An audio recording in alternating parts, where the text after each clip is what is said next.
Invictus Porsche. No better place to start than introducing this Porsche 911 997 Generation 2 Carrera S. And I'm sitting here next to the 19-inch Carrera, the 19-inch Carrera S alloys.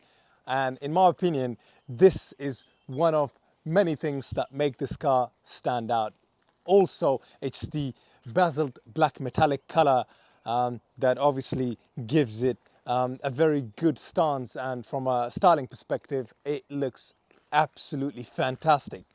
This being the Gen 2 997, the styling overall in terms of the sleekness of the exterior is quite similar, but there are a couple of small little cosmetic changes, such as the LED lights here at the front, and also you find a few subtle changes towards the rear with the rear bumper styling and the rear lights.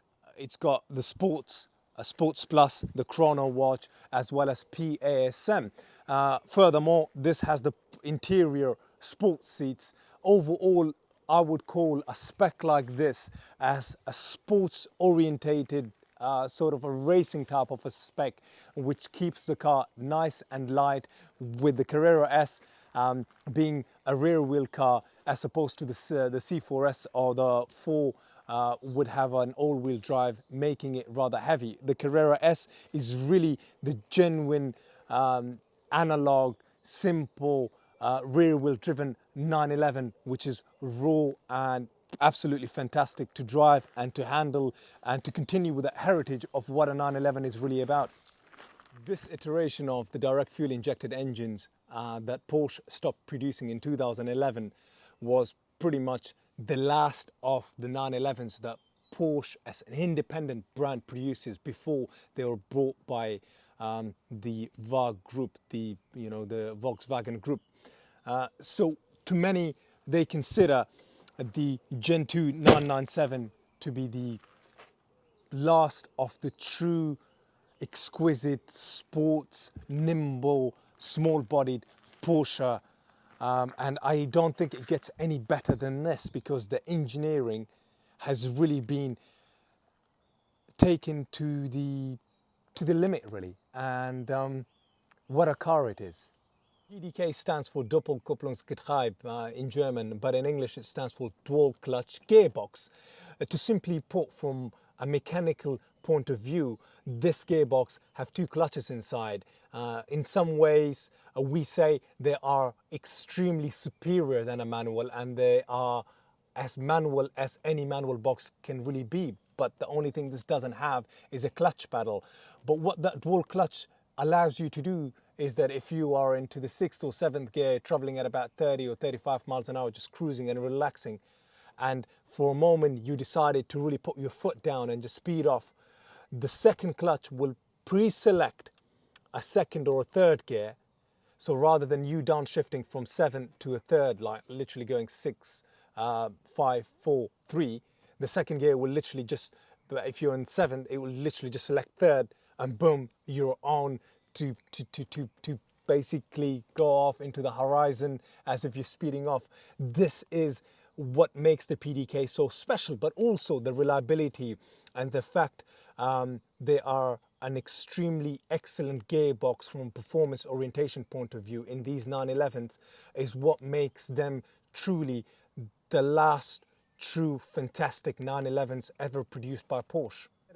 Additional spec is, of course, the soft leather multi-touch steering wheel, as well as having Porsche active suspension management system, which by pressing that button there for the suspension, it stiffens your dampers and gives you a more precise and a slightly harder, bumpier ride. But it's fantastic on beautiful, nice roads or on the track, as well as having the sports button, which correlates extremely well by having that chrono watch there, because from a heritage perspective, it goes way back in terms of the design language of what Porsche was really about, which is you could use that watch to record your laptop, as well as having a Sports Plus button. By pressing that button, it actually deactivates your traction control, as well as having a button that controls the rear spoiler.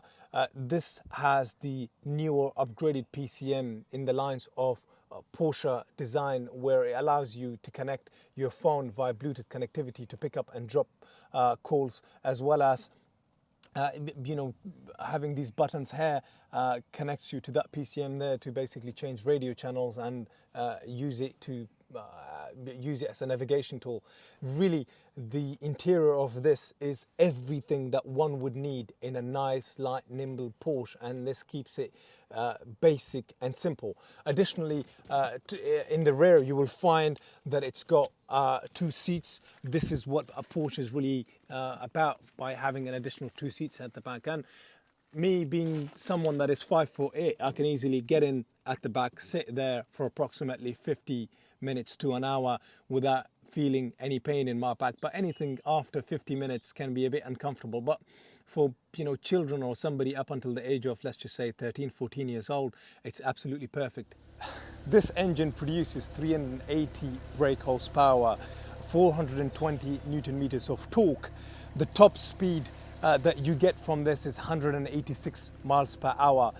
Additionally, the 0 to 62 is possible in 4.5 seconds, and the curb weight is approximately 1,400 kilograms. The combined MPG that one is able to get from that engine is 27, but it's easily possible to do up to 36, 37 MPG if you're going on a nice long trip. And from a peace of mind perspective, I just would like to say that all of our Porsches go through a 111-point pre-purchase inspection, as well as us doing an over-rev report and a bore scope. There is an opinion in the Porsche community that the Gen 2 997 don't suffer from bore scoring, but from a peace of mind perspective, we do take some of them through a bore scope inspection, just to understand and to see what's the inside of these engines really like. And it's from an understanding point of view and a knowledge and an experience point of view, it greatly adds to our current base of knowledge. So should you have any questions about this, or any recommendation or any comments you can make, please feel free, do so. Or if you've just, you know, want to have a chat or just whatever, you know, just let us know. Tell us what you think. Thank you.